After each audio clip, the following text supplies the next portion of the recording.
Today we're going to be dealing with roots of real numbers. Our learning target is I can simplify radicals. We're going to be dealing with things like square roots and cube roots and things like that.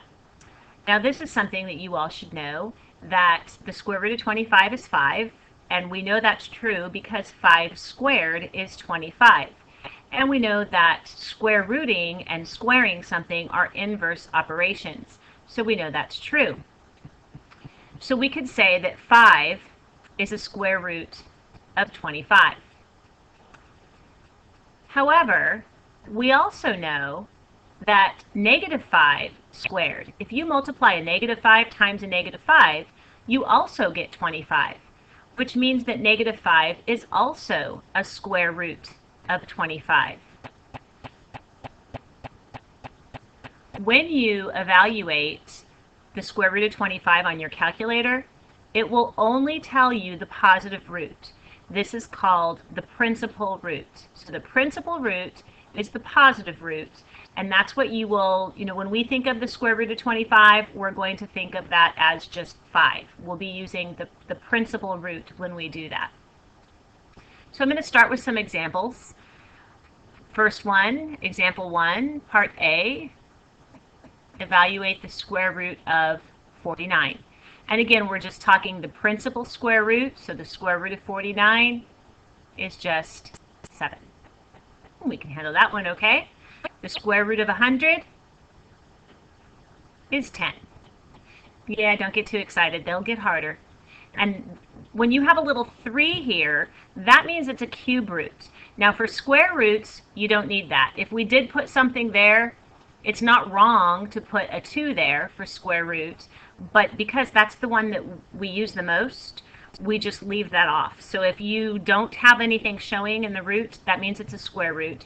If you intend it to be a cube root or a fourth root, then you have to put the root symbol there. So the cube root of 8, think about what number, if you cube it, do you get 8? And that would be 2. Now I think all of you know how to do square root. You'd hit second, and then the x squared key, notice above that in blue you see the square root button, and if you typed in 100 for the square root of 100 and enter, you get 10. Your calculator will also do cube roots, and you will find that under the key for math. So you click on math, and notice number 4 is a cube root, so you choose that. And you want the cube root of 8, and that would tell you 2. So you can use your calculator to evaluate cube roots. That's how you would do it. Now, sometimes we have to simplify radicals that aren't perfect squares. For example, the square root of 76. 76 is not a perfect square.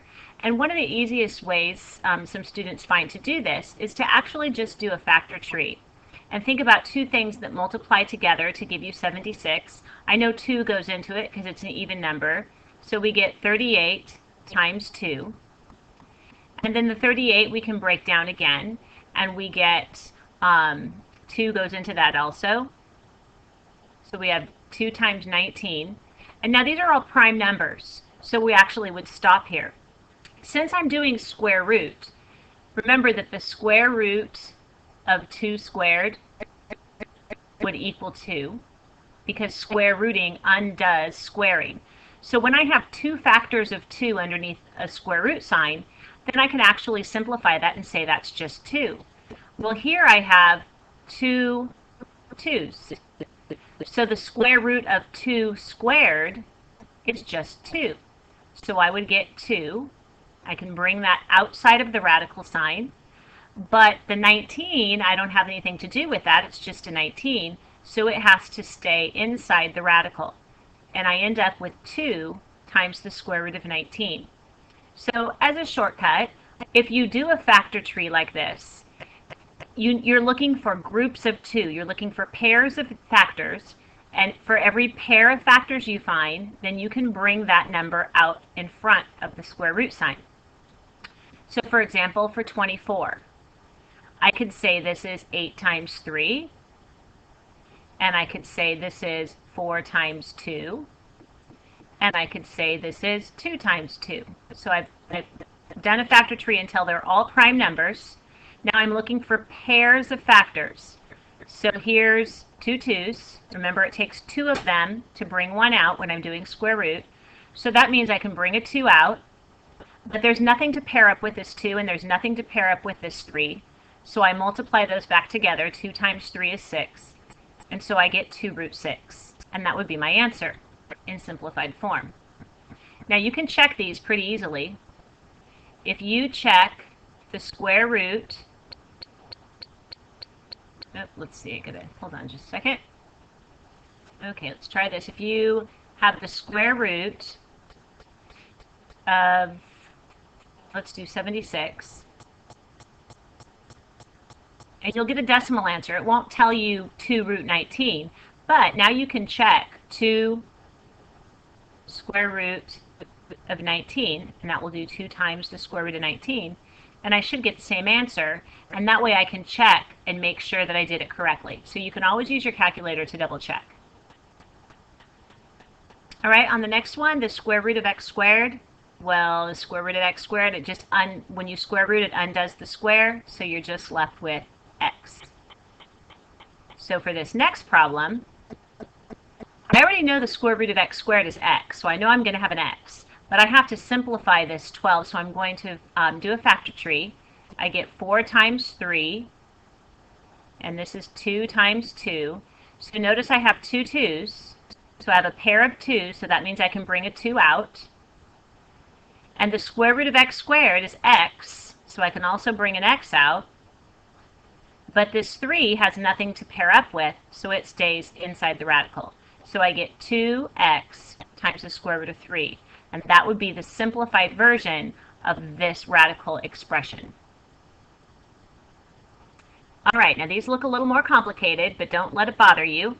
We're going to start by working on this 12 right here. So again, I'm still doing a square root. So I'm going to simplify this. Actually, we just did simplify this part. So remember, we said that we could bring a 2 out. So I'm going to bring a 2 out and leave the 3 inside. So now I have to work on these variables. Well, the square root of a squared is just a. So I know I'm going to have a 2 out front. I know I'm going to have an a out front. Now I have a b cubed. Well, I can think of this as b squared times b. So the square root of b squared is b. So I'm going to be able to bring a b out. And I'm going to have a b that's going to have to stay in. And this I can think of as c squared times c squared. So that means the square root of c squared is c. But then I have another pair of c's that I can bring out. So I actually can bring out 2 c's, or c squared, 2 factors of c. And let's think about what's still in. Remember, the 3 didn't have anything to pair up with. And we had an extra b that didn't have anything to pair up with. And that's my answer. Now on this next example, notice that it's not a square root, it's a cube root. So let's think about that. The cube root of x cubed is x. This time it takes 3 of them in order to bring one out. So when I do my factor tree for the 32, I have to have 3 of a value. So I'm going to start with 8 times 4, and 4 times 2, 2 times 2, and 2 times 2. This time, because it's a cube root, I need 3 of them to bring one out. So here's 3 2's. That tells me that I can bring a 2 out. Notice these 2's are going to have to stay in. I'll just leave a space. It's still going to be a cube root. 2 times 2 is 4, so I'm going to be left with a 4 still inside. Now let me work on the x to the 4th. Well, I've got 4 factors of x. Well, for 3 of them, I can bring an x out. But I'm going to have 1 leftover x, and that's going to stay inside. For y, I have y times y times y. So that's 3 of them. So I can bring a y out, and I don't have a y left inside. And a z, I only have one of them. I don't have enough to bring anything out because it takes 3 of them. So the z has to just stay inside. Okay, I left too much room, so I moved it over. But so that's the process that you would go through. So for cube root, remember, it takes 3 factors in order to bring one out of the radical sign. All right, this is the last example. I just got 2 little parts here. So on this first one, it's square root, so it takes 2 to bring one out. So I'm going to simplify this. I know 2 goes into it because it's even, and that's going to be 36 times. Now I'm going to stop here actually, just to show you another way. I'm doing square root. Well, I know the square root of 36 is 6, so I'm actually not going to keep breaking this down. Since the square root of 36 is 6, I know I can bring a 6 out. So I'm going to have, and then I already have a 3 there, so I'm going to multiply the 3 times the 6, and I get 18. And I'll leave some room there. And I'm going to have a 2 left inside. All right? Now you could do a factor tree, and you'd still see that you'd bring a 6 out, times the 3 would be 18. 2 stays inside. The x, I need 2 of them to bring 1 out. X can't come out. Y cubed, remember, I can bring out, I need 2 of them, so the y squared part lets me bring a y out, so I can bring a y out, but I'm going to have 1 left over.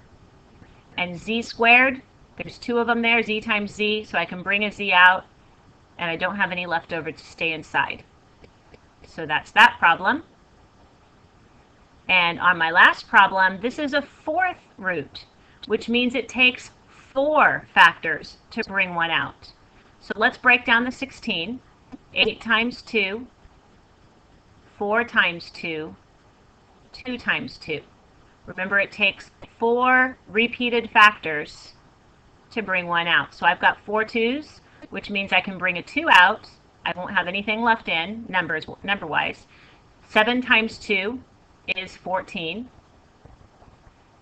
And let's see the variables. X squared, I'll leave a little room here. Remember, it's still a 4th root. That won't change. X squared, I need 4 of them. Don't have 4 of them, so x squared stays inside. The y, I need 4 of them. Don't have 4 of them. Y stays inside.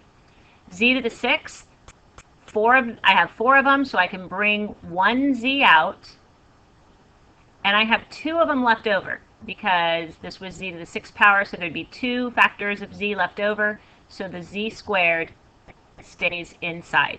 And that would be my simplified answer.